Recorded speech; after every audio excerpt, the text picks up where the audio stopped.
Entrez. Laurent, comment allez-vous? Super, et vous, Ça monsieur va Mille? Super, super. Installez-vous, je vous en prie. Alors, si vous êtes ici aujourd'hui, comme on a déjà pu faire l'an dernier, donc vous savez pourquoi je vous ai convié dans mon bureau, c'est pour faire un briefing sur l'année, qu'on fasse un point sur l'équipe, comment ça se déroule, comment l'activité se passe actuellement par rapport à l'an dernier. Donc brièvement, quelles sont vos impressions par rapport à l'équipe, par rapport aux relations intra-entrepreneuriales et par rapport aussi au développement de votre activité? Alors, d'un point de vue relationnel, tout s'est très bien déroulé, mis à part donc quelques employés, quelques commerciaux pardon, qui sont plus réservés que d'autres. Donc, bon, on avait déjà vu ce point-là l'année dernière. J'ai essayé de travailler un peu là-dessus maintenant avec le travail. Je vous avoue que j'ai pas trop eu vraiment le temps j'ai pas consacré assez de temps sur ce sujet. D'accord. Sinon, d'un point de vue général global, tout s'est bien déroulé. D'accord, Voilà. c'est le principal. Donc alors du coup, ce qu'on va faire, c'est qu'on va partir directement sur nos objectifs de l'an dernier. Donc on va réévoquer un peu, faire un petit flashback, se remémorer un peu ce qu'on a fait l'an dernier pour pouvoir comparer par rapport à l'évolution de cette année. Donc voilà. Donc je vais commencer. Donc pour vous, quels sont vos progrès réalisés par rapport à l'an dernier? Alors au niveau des ventes, on a progressé donc de 30%, Oui. donc ce qui est considérable. On a atteint cette année, on a atteint 100% des objectifs qu'on s'était fixés lors du dernier entretien justement. Oui. Donc ça c'est très positif pour la suite. L'année dernière on était à 72%, c'est ça il me semble. C'est ça, oui, Ouais, 71,5 à peu près. Donc oui, d'un point de vue général, je suis plutôt satisfait de mon année et surtout de mes commerciaux. D'accord, bon bah super. Ouais. Suite à ça, donc voilà, on a eu quelques difficultés liées au contexte. Qu'est-ce que vous en pensez? Est-ce que ça vous a gêné un petit peu dans l'activité? Est-ce que vous avez ressenti... On a senti les clients, mes commerciaux ont fait remonter l'info et effectivement on a eu pas mal de réticence de la part des clients à venir consommer des produits, acheter des produits Volkswagen. Voilà. Ouais. Donc bon ça s'est vu sur la fin de l'exercice, donc ça nous a pas trop impacté sur cette année en cours. Je pense qu'on ressentira plus ces répercussions dans les prochaines semaines et les mois à venir pour les chiffres. D'accord. Voilà. Okay. Mais c'était quand même, je dirais que c'était un véritable challenge justement d'essayer de continuer à progresser dans la vente malgré ces phénomènes qui sont survenus. D'accord. D'accord. Ok. Et du coup, comment vous pouvez expliquer certaines difficultés dans X domaines? Euh, alors, on a eu pas mal de difficultés dans toute la vente liée en fait. Donc, au niveau de la vente de véhicules bruts, ça s'est plutôt bien déroulé. Maintenant, dans la vente liée, c'était l'objectif le plus compliqué à atteindre. Donc, on y a à peine accédé à 100% là-dessus. Donc, faudrait peut-être plus mettre l'accent justement sur ces ventes liées plutôt que continuer à faire une fixette sur les véhicules. Voilà. Sinon, globalement, ça va. D'accord. Et du coup, alors quelle démarche, suite à ça, vous avez pu entreprendre l'an dernier pour vous relever, pour relever l'activité, voilà, pour faire quelque chose de mieux et évoluer? Alors, on a essayé de faire pas mal de prospection auprès de possibles clients justement. Donc ça a été c'était une bonne chose. C'est ce qui nous a permis justement de persévérer cette année et d'augmenter. Après, je dois remercier mes commerciaux principalement. C'est eux qui ont fait quasiment la plus grosse part du boulot. Et je dirais que c'est surtout la relation qu'on a eue, et qu'on a été très honnêtes les uns envers les autres. Et c'est ce qui a permis justement cette cohésion d'équipe qui a permis de la zone, quoi. D'accord. Et du coup, vous attribuez ça à quelle qualité pour avoir su refixer vos objectifs et développer vos ventes? Quelle qualité? Bon, là, je fais un... Oui, voilà, c'est juste par rapport aux qualités, par rapport, comment dire, ce que vous, avec l'échec qu'il y a pu avoir suite à X ou X événements, comment vous avez su rebondir et quelle qualité vous avez développé à travers votre équipe pour progresser et du coup rebondir sur ça. Alors, ok, je comprends mieux la question. Je dirais l'anticipation, Donc on a essayé de prévenir le plus de risques, c'est la gestion des risques externes, donc par l'analyse de la concurrence notamment. Mhm. Donc ça a été un facteur clé dans le succès de cet exercice, je pense. D'accord, ok. Et du coup, alors, suite à ça, donc pour l'année à venir, l'année en cours, enfin l'année qui est quasiment maintenant passée, du coup, alors, qu'est-ce que vous pensez développer pour l'année N+1 du coup, pour arriver à vos objectifs? Qu'est-ce que vous, personnellement, vous souhaitez faire, souhaitez accomplir? Je pense que le principal problème qu'on rencontre tous les jours, ça se résume dans le système d'information que l'entreprise utilise. Donc on attend toujours un quart d'heure on a des problèmes d'ordinateur, ça rame, c'est pas efficace, la transmission de l'information se fait lente, on n'est pas dans une optique de fluidité et de transparence. Et ça, c'est vraiment un frein, je pense, à notre épanouissement professionnel pour chacun et justement pour toute l'entreprise. Voilà. D'accord. Et du coup, alors pour essayer déjà d'égaler, voire d'améliorer les objectifs et de les dépasser, c'est ce que tout le monde recherche ici, je pense, surtout moi, surtout vous. Vous avez une équipe à gérer, vous avez des chiffres à atteindre. C'est dans l'intérêt de tout le monde de réussir ces nouveaux objectifs. Et donc pour cela, qu'est-ce que vous pensez changer tant bien Alors déjà, j'aimerais mettre un petit haut là parce que on a quand même atteint tous nos objectifs cette année. Oui. Donc je sais très bien qu'il faut toujours chercher plus. Maintenant, je suis très satisfait de mes commerciaux. Donc je pense que ça, il faudrait peut-être leur faire ressentir aussi également. Ouais. Qu'ils puissent accéder justement à cette reconnaissance dont tout le monde a besoin pour continuer à travailler. D'accord. Je vous avoue que pour l'instant, n'y ai pas encore vraiment réfléchi à la question vu que par rapport au succès qu'on a eu sur cette année. L'évolution du chiffre d'affaires, voilà, je pense que le chiffre d'affaires c'est la clé du succès, du progrès. Maintenant, il faut essayer, je pense, essayer de conquérir d'autres marchés, d'autres segments de population peut-être, et d'aller directement voir le client, que le client se sente vraiment en confiance par rapport à nous. C'est peut-être justement ça qui nous manque. Mais alors, dans vos propos, je pense qu'il y a une légère ambiguïté. Voilà, le prenez pas mal, mais je pense qu'il faut que chacun reste à sa place. Je pense que c'est à vous de vous occuper de vos commerciaux, leur faire ressentir le progrès. C'est pas mon rôle. Voilà. Moi, j'interviens avec vous. Si je suis là aujourd'hui, c'est pour qu'on mette les choses au point, pour qu'on fasse un briefing sur ce qui s'est passé, sur les années à venir. Nous, on a des objectifs à vous présenter. Moi, je vous présente des objectifs. Vous devez les remplir. Voilà, c'est la mission, c'est votre travail. Oui, je comprends totalement ça. Et donc, c'est aussi à vous de communiquer et de faire ressentir ça auprès de vos commerciaux. Mais surtout pas à moi. Oui, non, mais je comprends totalement. Voilà. Maintenant, je vous parle de ça justement parce que vu qu'on a clairement rempli notre mission, enfin mes commerciaux ont clairement rempli leur mission, j'aurais besoin d'avoir votre aval justement pour renégocier peut-être au niveau des primes d'attribution pour les objectifs. D'accord. Bon, ça, c'est pas le. Je permets de vous couper. Moi, voilà, je suis pas là pour ça. Je suis pas là pour discuter de ça. Je suis là pour faire un briefing sur ce qu'on a fait cette année, pour trouver des arguments et surtout des notions pour nous faire progresser, mais pas. Oui, pas mais pour comprenez aussi que on ne se voit pas, donc j'en profite pour en parler. Bien sûr. Je vous recoupe encore. Voilà, là c'est assez déplacé. Le lieu n'est pas là. On n'est pas là pour discuter de ça. Voilà. Donc restons sur le sujet principal, s'il vous plaît, et on va continuer du coup sur ce qu'on était parti. Donc alors pour vous, avec quels moyens vous pensez gagner en efficacité du coup? Comme on parle de progression, il y a toujours de la progression, il y a de la demande qui se fait venir. Vous savez que vous avez entre les mains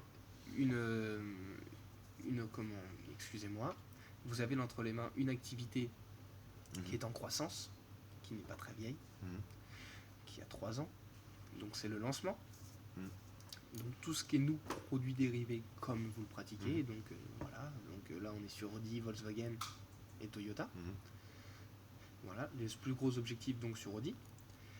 Donc vous, clairement, qu'est-ce que vous pouvez, pour gagner en efficacité, par rapport à l'attractivité du produit, par rapport au développement externe, comment vous pensez? Honnêtement, je pense qu'il y a un seul secteur où on intervient peu, c'est les réseaux sociaux. Donc actuellement, il y a tout qui se fait par les réseaux sociaux.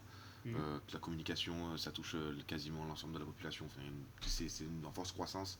Et je pense qu'il faut vraiment se saisir cette opportunité-là et essayer de travailler davantage là-dessus, par exemple en embauchant un community manager, plusieurs community managers qui permettront de travailler sur cet aspect-là et développer nos ventes. Je pense que c'est le principal facteur clé de succès, ouais, effectivement. D'accord. Voilà. Et du coup, alors, les objectifs qu'on va fixer cette année, donc vous savez à peu près qu'on va se baser sur 110% des résultats de cette année, qui ont été très positifs. D'ailleurs, je vous en félicite au passage. Mais du coup, on va partir sur 110% des objectifs, du moins sur Audi. On va essayer de progresser sur Volkswagen. Volkswagen qui s'est lancé cette année. Ouais. Volkswagen qui doit progresser de 150%. C'est un pari à relever.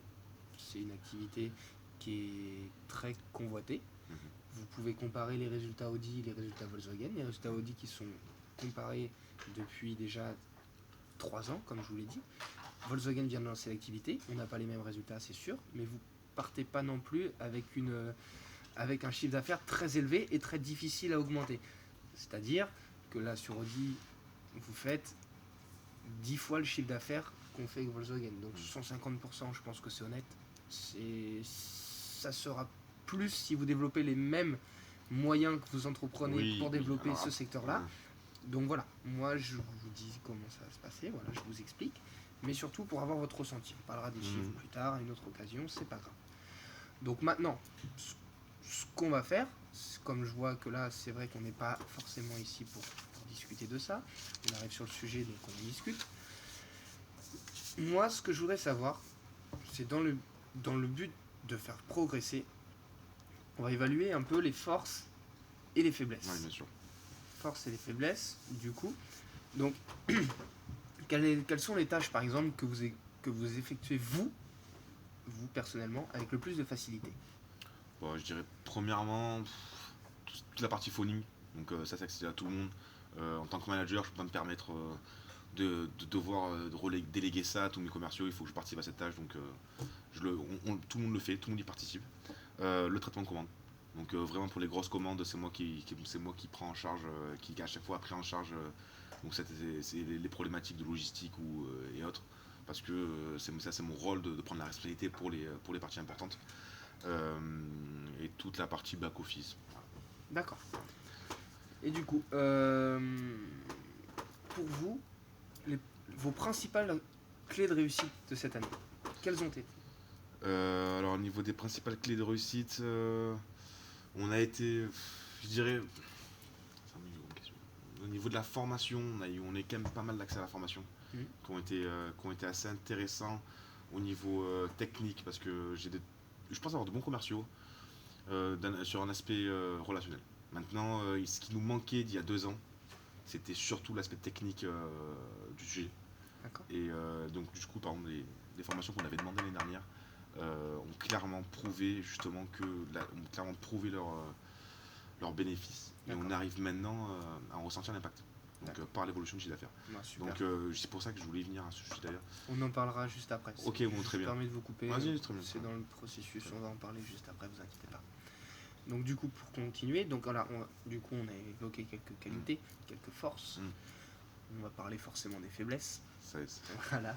Ça va de soi. Voilà. Donc les tâches, qu'est-ce qui vous pose le plus de difficultés, nous, dans notre entreprise aujourd'hui, vous, par rapport à la manipulation des outils, qu'est-ce qui vous gêne le plus? Même si je pense que là, par rapport à vos résultats, par rapport à votre travail, vous maîtrisez la globalité de nos outils. On en a parlé tout à l'heure, je vais revenir là-dessus. C'est vraiment un aspect qu'il faut changer dans cette entreprise. C'est Cegid, le logiciel de management. C'est une horreur. Je n'arrive pas à travailler dessus, mes commerciaux se plaignent par rapport à ça. Il faut soit avoir une formation là-dessus vraiment très, très rapidement par rapport à ce logiciel.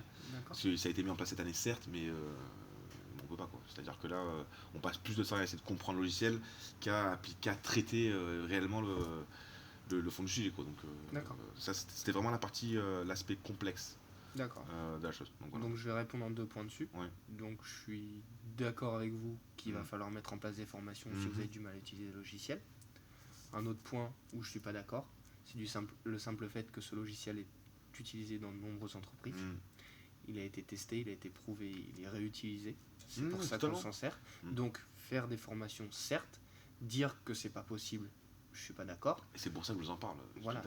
C'est exactement pour ça qu'on est là, donc il n'y a pas de problème. Par contre, voilà, du coup, je prends note de l'information, Mm. on fera des formations Cégide, il n'y a pas de problème. Très bien. Par contre, après, voilà, tout est possible, tout est réalisable. Alors, quelle serait pour vous la solution pour résoudre un problème dans votre travail? Quel type de problème Bah, alors par exemple, un client, je sais pas moi, il y a X énormément de commandes. problèmes. Vous avez des problèmes relationnels, on a des problèmes internes, on a des problèmes Voilà, externes. voilà, voilà. Non. Essayez Alors, de préciser votre question parce que sinon on peut aller très loin. Là. question clientèle. Question clientèle. Mm. Question clientèle. Par exemple, si un client se plaint d'un SAV qui n'est pas correct, comment vous, par rapport au retour de vos commerciaux, s'ils viennent vers vous, vous appréhendez la chose, et comment vous faites un retour à ce même client Mhm. pour avoir un effet positif escompté et rendre facile notre jugement et pour voir aussi lui apporter ce qu'il voulait. Alors vous savez, c'est vraiment jamais évident avec les clients et c'est souvent du cas par cas, le problème. Et malheureusement, une politique que j'ai mis en place, que je pense être n'être pas la bonne, mais qui est pertinente aussi, c'est-à-dire qu'on fonctionne un peu par rapport non à la tête du client, mais par rapport au chiffre d'affaires réalisé par le client. Donc suivant l'importance qu'a le client, on va être plus à même à considérer son problème que d'autres. D'accord. Donc par exemple un client qui va dépenser, je sais pas, 30 000, 40 000 euros, on va lui faire des remises. On va lui faire des remises à revendeur pour qu'il soit satisfait et qu'il continue d'utiliser nos produits. Si vous êtes un client qui n'est pas satisfait, c'est des clients perdus. En bouche à oreille, ça c'est quelque chose dont on ne peut pas se permettre. Maintenant, c'est vrai qu'on a laissé des clients dépourvus. Ça nous arrive d'en laisser. De manière certes très mineure, mais on en arrive à ce problème-là. Donc ça fait partie de nos faiblesses aussi également. Le problème, c'est qu'on ne peut pas arriver à répondre à toutes les attentes. C'est l'objectif principal. Maintenant, le SAV, le service après-vente n'est pas parfait non plus. Quoi. Voilà. Après, là, on parle pas du SAV, on C'est parle ça, de notre c'est pour ça que je vous dis. Alors Mais, maintenant, moi, c'est plutôt, de mon point de vue, c'est plutôt les problèmes relationnels que j'ai avec des commerciaux en fonction des clients où des fois, bon, ça s'échauffe un peu, il y a des différends. Donc là, il y a une méthode qui était claire, on change de commerciaux. On ne cherche pas à comprendre, on change de commerciaux pour repartir sur une relation de confiance. Parce qu'une fois qu'elle est perdue, c'est compliqué de la retrouver. Donc ça, c'est les instructions que j'ai données à mes commerciaux. Et même moi, quand j'ai des problèmes, ça m'arrive aussi. Je transmets, je relègue l'information et le prospect directement. D'accord. Juste simple précision, le client est roi, donc malheureusement les malentendus avec la clientèle, Oui, vous mais les gardez pour chez vous. Oui, vous mais discutez avec votre famille, laissez-moi parler s'il vous plaît, discutez avec votre famille ou autre, vous disputez, c'est vos problèmes. Enfin, là on est dans le milieu entrepreneurial, monsieur. Laurent, je peux pas tolérer ces propos pour la bonne et simple raison que peut-être vous avez vos raisons, vous avez d'accord sur plein de points, je suis d'accord avec vous, mais par contre, même moi, hein, vous croyez que c'est facile le travail que je fais, peut-être, je ne sais pas, mais quand on a la pression, quand on a des obligations, on est obligé de les respecter et malheureusement, on doit se plier à la clientèle. Le client est roi, comme je vous ai dit. Je comprends totalement ce que et donc voilà, après, j'entends, j'ai compris, j'ai pris note, donc on va pas épiloguer sur ce sujet-là, mais je tiens quand même à vous préciser que c'est à nous de faire des efforts, autant vous que moi, pour notre clientèle, pour les satisfaire et pour développer nos ventes. Il y a des gros clients, il n'y a pas de petits clients. Tout client est bon à prendre. Tout client est bon à prendre. Toute clientèle est bonne à fidéliser. Je suis d'accord sur le principe des remises pour les bons clients. Alors, cependant, laissez-moi finir. Cependant, les petits clients, il ne faut pas les laisser de côté. Il faut quand même penser à eux. On va pas s'épiloguer là-dessus, parce qu'on en rediscutera à une autre occasion. Là, on va plutôt changer de sujet. On va plutôt commencer à parler de la formation. Non, parce attendez, juste que laisse-moi parler, je vais mettre mon avis quand même, on est dans un échange. Ce que je peux pas dire, c'est que on pourrait très bien, par exemple, mettre en place un plan d'action par rapport à ces clients mineurs pour permettre d'avoir une meilleure considération de leurs problèmes. Donc, à la limite, ce que je peux faire dans les prochaines semaines, c'est accorder du temps à cette idée-là et même avec mes commerciaux, essayer de mettre en place justement un système privilégiant l'ensemble de la clientèle. Ça, c'est possible. Et je pense que ce serait bénéfique pour tout le monde. Voilà. C'était juste pour en arriver là que je vous ai parlé de ça. D'accord, ok. Donc, d'accord, j'entends. Quoi qu'il en soit, on a compris, j'ai compris ce que vous voulez dire. Bon, passons à la suite alors. Donc maintenant, on va passer sur la formation. Donc, la formation. Donc, alors, en fonction des difficultés qu'on a évoquées précédemment, force, faiblesse, quel type de formation pour vous serait susceptible du coup de vous aider? On vient d'en parler, donc c'est un peu dommage de repartir sur cette formation-là. Mais brièvement, du coup, si j'ai bien compris ce que vous avez dit, donc formation sur le logiciel Cegid, c'est ça. formation aussi sur des fois nos approches commerciales, parce que c'est vrai que c'est pas forcément une formation qui va durer X heures, mais de fait d'avoir une formation sur les approches, d'avoir un guide commercial de suivi, que vous savez très bien le faire. Voilà, vous êtes à votre poste. Il y a certains commerciaux qui n'ont pas votre, entre guillemets, votre talent. Donc je peux pas me permettre de laisser ces personnes-là sans forcément d'attributs professionnels assez développés pour continuer à faire progresser nos ventes. Donc je pensais instaurer aussi une formation de commercial. Donc la formation de commercial, très simplement, je prends note. À briefer, avoir une fiche de suivi, des démarches, des guides d'objection, pour continuer à appuyer la discussion quand le dialogue est fermé, trouver des failles, essayer de toujours faire passer la chose d'une façon beaucoup plus simple, pas compliquer les choses, aller droit au but, et surtout faire entendre au client ce qu'il souhaite entendre. Voilà. Donc sur les formations, on va rester là-dessus. Jusqu'alors, est-ce que les formations vous ont plu qu'on vous a faites? Est-ce qu'elles ont été bénéfiques? Alors, j'aimerais d'abord parler de la formation qu'on a en anglais. Oui. Donc, qui est une très bonne chose parce que oui, on travaille donc sur plusieurs pays, avec plusieurs pays, pardon. Alors, c'est une formation qui est très bien, mais que je trouve qu'il n'est pas assez axé sur le professionnel justement. Donc, ce serait bien d'accéder plus sur le terme technique spécifique à notre secteur, plutôt qu'à un point de vue général, parce qu'on parle pas à n'importe qui, on parle à des clients qui on parle business quoi. Donc peut-être voir avec les formateurs ou les personnes qui sont en charge de ça pour axer vraiment cette formation de langue sur notre objet d'activité, sur notre activité quoi. Voilà, ça c'est la première. Maintenant la formation commerciale, honnêtement, quand je vois mon équipe, je pense pas que ce soit une priorité. C'est une équipe qui est assez hétérogène, donc on a à peu près tous les types de personnes, tout type de comportement, de caractère, et qui s'imbriquent très bien ensemble. Et peut-être, c'est vraiment l'angle du problème. C'est vraiment la formation commerciale, ça peut être intéressant, mais ça sera ciblé par rapport aux personnes. Voilà. On ne pourra pas faire une formation commerciale pertinente sur l'ensemble des commerciaux, quoi. C'est pas possible. C'est exactement là où je voulais en venir. Vous m'avez parlé au début de l'entretien, justement, certains différents par rapport à des personnes réservées. C'est-à-dire que la formation, qu'on soit d'accord, une formation ne s'adapte pas à tout type de personnes. Vous avez des commerciaux qui sont bons, c'est pour ça que vous réussissez vos chiffres aussi, c'est pour ça que vous continuez de développer notre activité. Par contre, la formation était ciblée plus sur les personnes qui sont introverties, qui se braquent légèrement, c'est-à-dire qui vont se braquer comme on en a déjà discuté ultérieurement, qui vont se braquer suite à par exemple un client non satisfait, qui ne savent pas répondre à la demande, du coup il n'y a pas de dialogue derrière. Donc savoir répondre à la question, c'est pour eux en fait. La formation est vraiment ciblée pour ces personnes-là. Justement, j'avais déjà réfléchi au problème et alors ce qu'on pourrait faire au début, donc j'ai commencé à établir un listing par chiffre d'affaires et par comportement de mes commerciaux, donc ceux qui s'en sortent bien d'un côté et ceux qui ont un peu plus de mal justement à s'ouvrir tout simplement. Et je voulais monter peut-être au début pendant un mois une sorte de, premièrement peut-être un team building où justement les personnes commenceront à apprendre sur les autres, voilà premièrement, et après faire des équipes de commerciaux de 2 personnes. Donc avec une personne qui pourra, donc une personne qui réalise un bon chiffre d'affaires, qui respire la confiance en elle, qui pourra justement, assister, on va dire, enfin, pas assister, c'est pas le terme, mais qui pourra justement apprendre à des personnes moins compétentes peut-être, enfin, c'est pas le terme compétent, c'est plus introverti à s'ouvrir à la clientèle. D'accord. Peut-être par les équipes de 2 plutôt d'avoir un accès à la formation qui aura un coût certain pour l'entreprise. Je pense qu'on peut gérer ce problème vraiment en interne en fait. D'accord. Voilà. Bah écoutez, c'est une bonne idée. Mm. C'est une très bonne idée.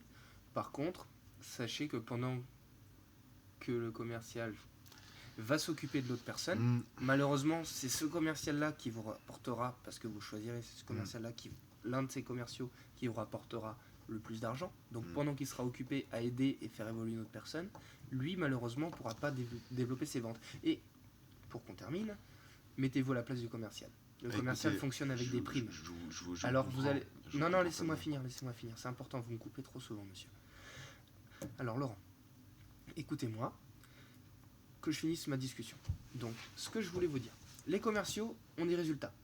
Moi, les commerciaux, ils sont rémunérés en fonction de certains chiffres, en fonction des ventes.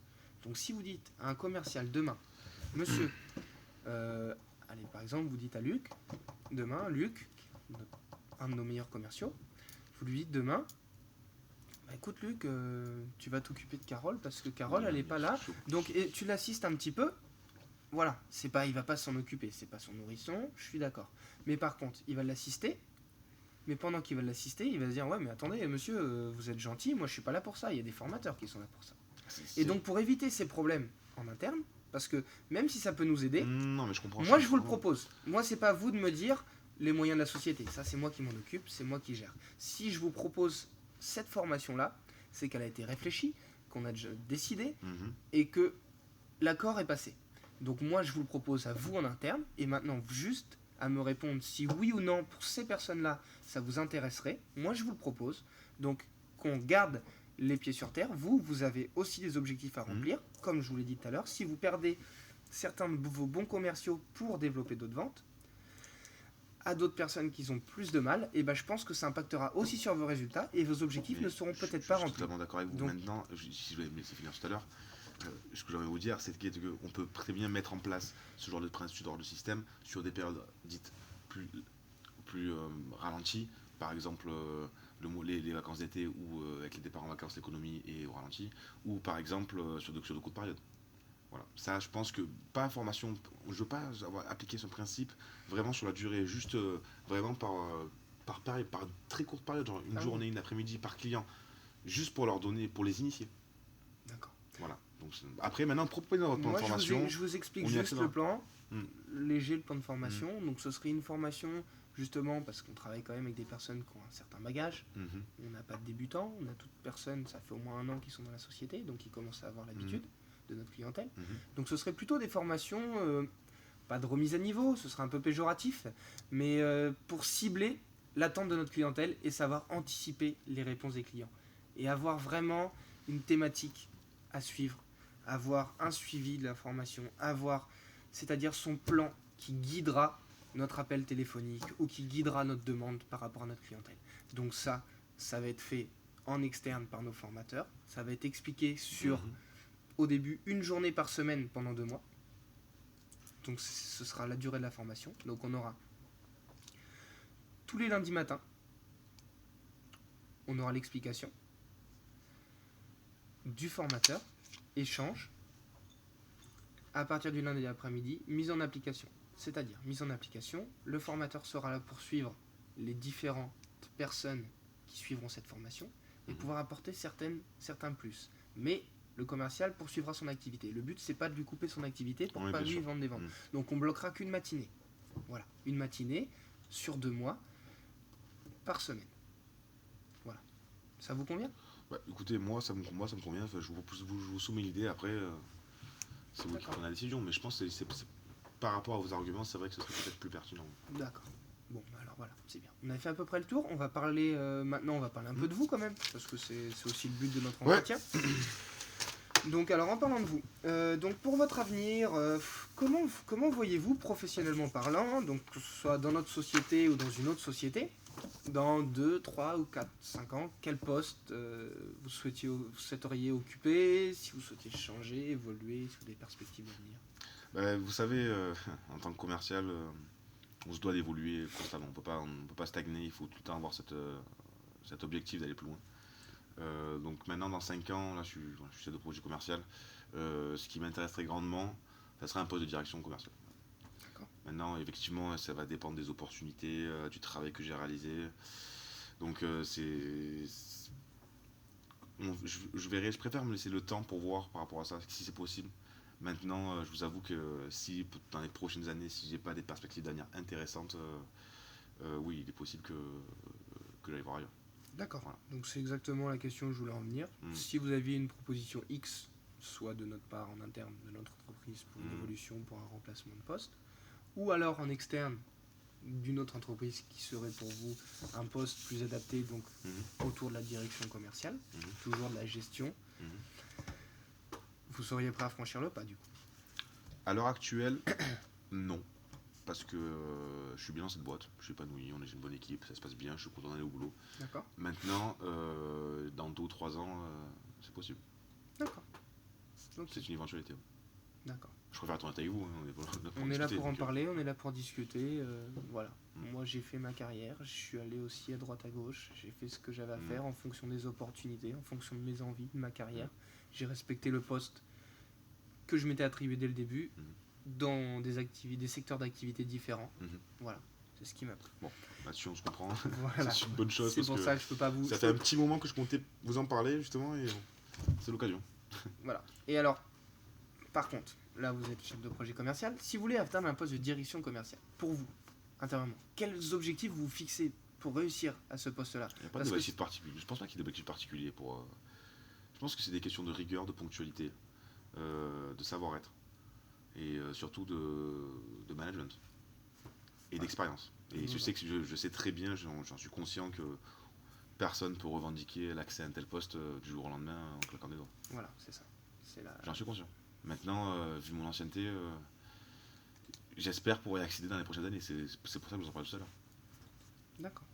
Ok, bon, bah, c'est le but de notre discussion, c'est pour savoir où vous en êtes, qu'est-ce que vous pensez. Donc alors, maintenant, on va faire passer quelques petites questions transverses pour conclure notre petite entrevue. Donc, décrivez-moi votre poste d'une façon synthétique, de l'intérieur. Qu'est-ce que pour vous c'est être un chef de projet commercial? Alors, dans un premier temps, c'est l'organisation de notre système d'action commerciale, donc toute la partie en amont, donc préparer l'action commerciale, arriver sur le terrain et établir justement recenser l'objectif réalisé, et mesurer les écarts avec la prévision initiale. Ça, c'est important. Le développement de plans de commerciaux stratégiques, donc les facteurs clés de succès. Voilà, ça, on ne peut pas s'en passer. Si on oublie cette étape, tout tombe à l'eau. Et surtout, comme on parlait tout à l'heure, les traitements des demandes des clients. Donc ça justement, c'est la chose la plus compliquée parce que on a déjà énormément de boulot et je pense qu'on pourrait peut-être avoir une aide sur ce point-là parce qu'on a vraiment peu de temps imparti pour tout prendre en considération. D'accord. Et alors sinon, du coup, on va parler d'une façon globale, comme on a évoqué la perspective d'évolution de poste. Donc comment vous percevez du coup l'activité globale de notre entreprise? Comment vous pouvez l'évaluer? Alors de manière brute, je dirais la vente de pièces et accessoires automobiles. Voilà, ça c'est le cœur de l'activité. Maintenant, autour de cette activité ça va se rattacher les activités secondaires, qui viennent compléter l'activité et lui faire prendre de l'ampleur. Donc on est sur la création d'événements, marketing, événementiel, qui vont faire la communication d'entreprise, qui vont accroître sa notoriété. Voilà. Et au-delà de ça, donc je suis plutôt fier d'en parler. C'est la gestion de l'équipe automobile, donc la team automobile qu'on a sur le circuit, donc tout le temps. Donc ça fait vraiment partie aussi. Pas vraiment notre cœur de métier, mais ça s'y rattache et c'est un bon plus, je pense. Voilà. Ouais, bien sûr. Et du coup, si vous pouvez vous évaluer, pour conclure, on va finir là-dessus. Pour avoir une auto-évaluation, j'aimerais bien avoir une auto-évaluation de votre part. Donc, de 1 à 10, est-ce que vous pourriez me donner une note de vous-même par rapport à votre ressenti de travail? Soyez objectif. De manière objective, 10 serait prétentieux. 9, j'y crois pas non plus. Je pense que 8 est une bonne note. 8, dont je pense que 6 bons points seraient essentiellement sur le fait qu'on ait atteint nos objectifs et que j'ai réalisé ma mission. Voilà. 10 sur 10 ça aurait été d'aller vraiment être allé plus loin et d'avoir encore fait plus, mais c'est pas, la perfection n'existe pas, donc c'est pas possible. Et donc 6 points pour ça, et j'irai 2 points aussi pour le management. Je pense l'équipe que j'ai créée, la cohésion qui existe entre les individus et les commerciaux. Donc je suis plutôt fier. Ouais, écoutez, c'est principal, c'est là où on voulait en venir. Donc si vous vous sentez bien pour l'instant dans la société, il n'y a pas de problème. Donc moi, ce que je vais faire, c'est que je vais me faire une petite évaluation de cet entretien. Comme d'habitude, je vais vous faire un petit briefing qui va suivre de cet entretien. Donc voilà, je viendrai vous voir directement, je proposerai les formations du coup à votre équipe. On en discutera ensemble avec eux. Vous serez en charge de leur expliquer les choses. Moi, je vais communiquer l'information. Donc voilà. Donc du coup, Monsieur Pandolfo, je vous remercie pour ce temps accordé. Et puis écoutez, bonne continuation. Merci à vous et pour puis que les l'écoute. futurs objectifs soient remplis. Ouais, je l'espère bien, ça serait l'essentiel. Ça serait l'essentiel. Et puis bonne continuation avec nous pour l'instant. Je l'espère. Et pourquoi pas une perspective d'évolution si vous continuez dans cette voie-là. Très bien. Écoutez, je vous remercie, monsieur. Merci, monsieur. Bonne journée à vous. Écoutez, passez un bon week-end. Merci. Et à lundi, du coup. Merci bien. Au revoir.